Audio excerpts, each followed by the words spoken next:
Hello, friends, and welcome back. Today, we'll be going through some question and answers that has been collected over multiple sources.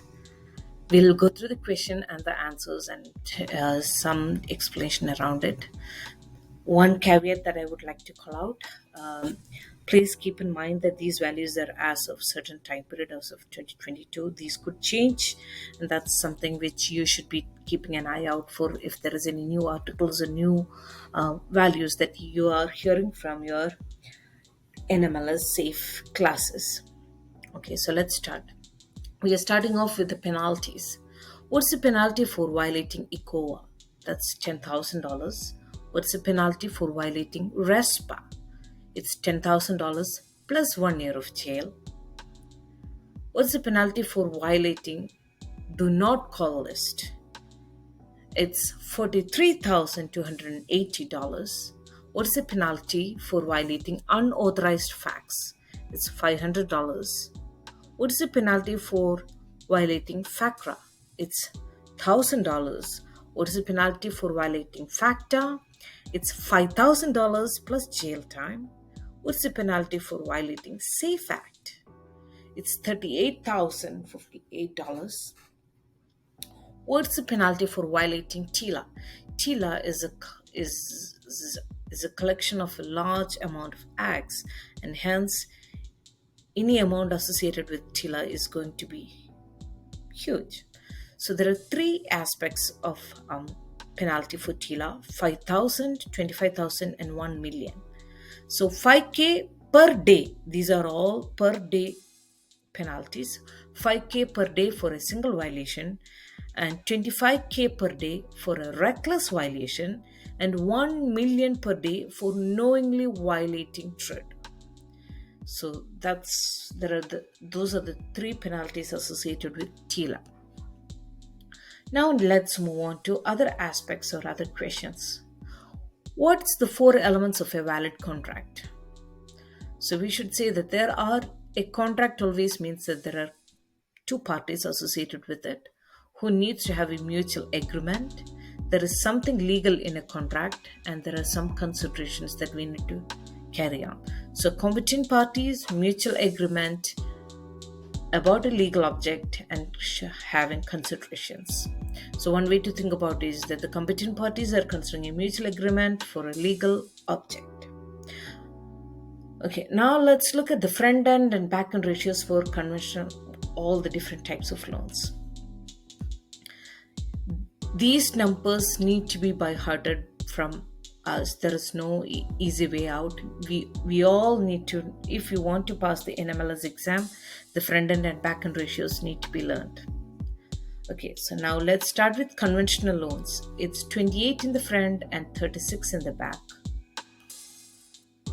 What's the front end and back end ratios for USDA loan? It's 29 front and 49 at the back.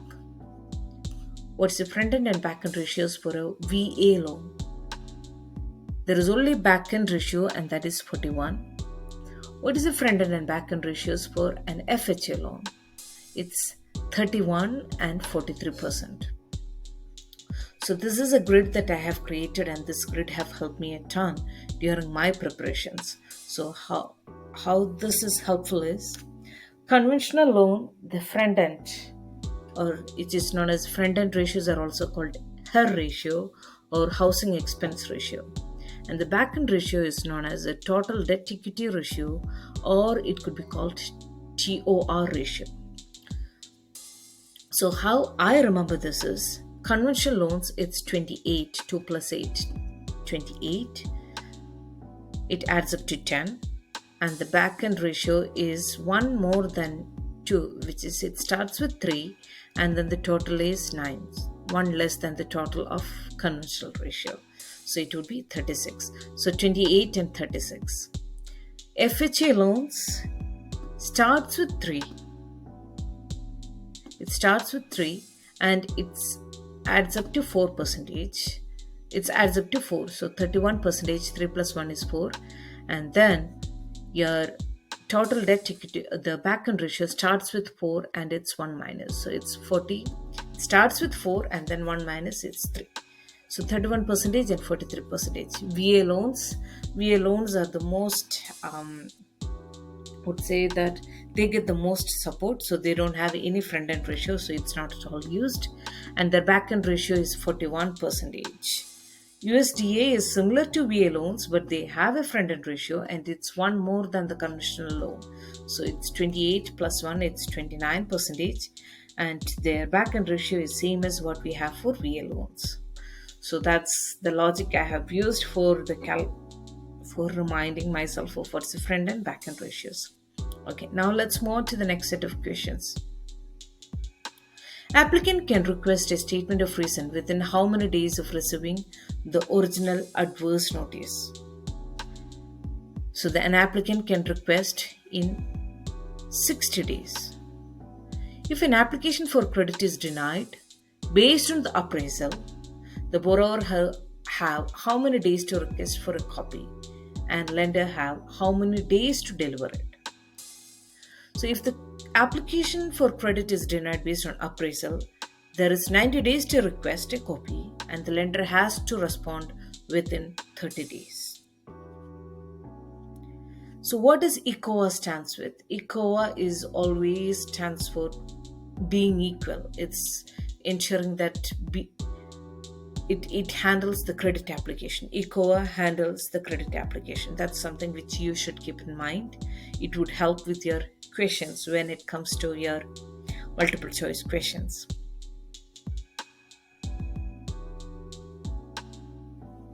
What is included in APR? Fees that relates to the actual mortgage. So APR is actually the cost. It's not just the principal and the interest. It has all the cost that's associated with that particular loan. Okay, what are the things that are not included in APR? A good way to remember that is TENAX. And this is a very important topic that you should remember. This was one of the questions that was asked in the exam. So what's not included in APR? T is title insurance. So title insurance cost is not included. E for escrow. Escrow is not included. N is for notary fees, that's not included. A is for appraisal, that's not included. C is for credit report, that's not included. T is for termite inspection, that's not included. If there is any seller credit, that's also not included. So TENAX, title insurance, escrow, notary fee, appraisal, credit report, termite inspections, and seller credits. So these are all the aspects that's not included in an APR calculation. Okay, let's move on. When do you get the services transfer statement, and how many days does the borrower have to get the payment to the right place? Anytime your mortgage has been transferred, there is a servicing transfer statement that need to be sent across, and it need to be sent 15 days before the transfer. So you have 15 days for the service letter, and once you have received the service letter and once the transfer happens, there's a 60 days grace period for the payment.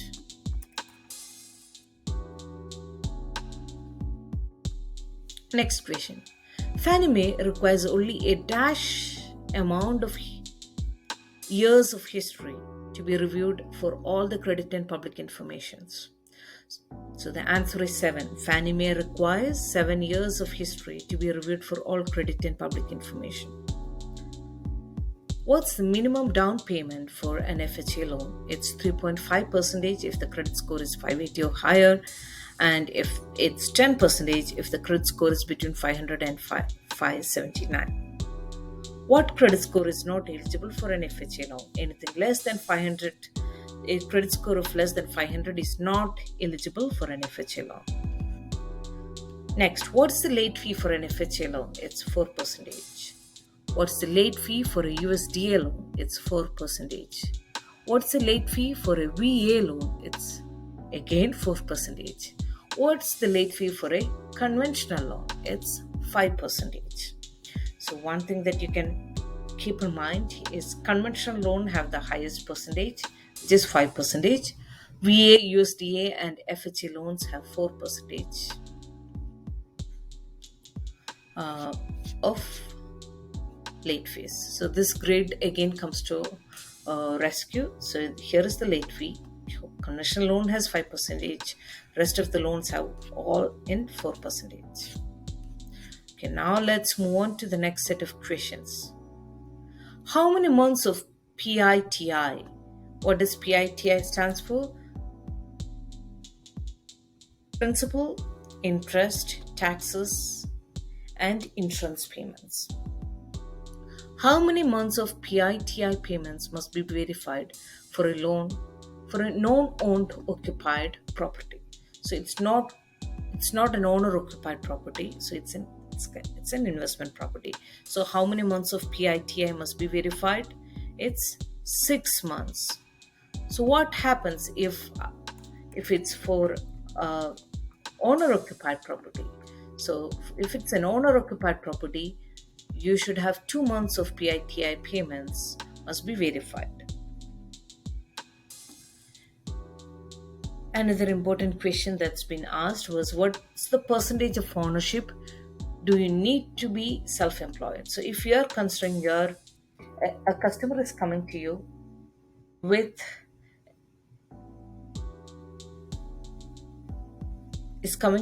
as a self-employed professional, you need to ensure that he have at least 25% of ownership in that company. Okay, let's move on. The credit report doesn't show a required minimum payment amount. The lender should use an equal amount to dash percentage of the outstanding balance. The answer is 5% of the outstanding balance. Next question. Commission over time, bonus, and part-time income must be aggregated over how many years for considering as an income? So if you have commission income, or if you have overtime income, or if you have bonuses or any part-time income, how do you calculate that? How do you take that into consideration as your income? So you must take all these amounts average over the last 2 years. So add commission, your overtime, your bonus, the part-time income, everything added together, and then average it out for the last 2 years, and that's how you bring it up to your income calculation. Next question. Consumer debts that have less than how many months of payment remaining do not need to be included for the purpose of populating debt ratios? The answer is 10 months. Let's say you have a car payment or a mortgage payment which is less than 10 months, or a student loan that's less than 10 months, then you don't have to take that into calculation. Whereas if it is a lease, irrespective of how many months the lease is pending for, you always take lease calculation into your debt equity ratios. The reason being, once you are used to a leasing, let's say you leased a car, at the end of the lease period, either you have to buy another car or you have to lease another one. So there will always be a debt that's coming in. So that's the reason why we take lease calculations. Lease is always included in your debt equity calculations. Okay. Now let's look at a couple of interesting types of loans. What is a 203B loan?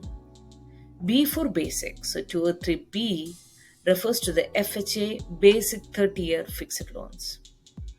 Okay, now what is a 203K loan? 203K is a rehabilitation loan.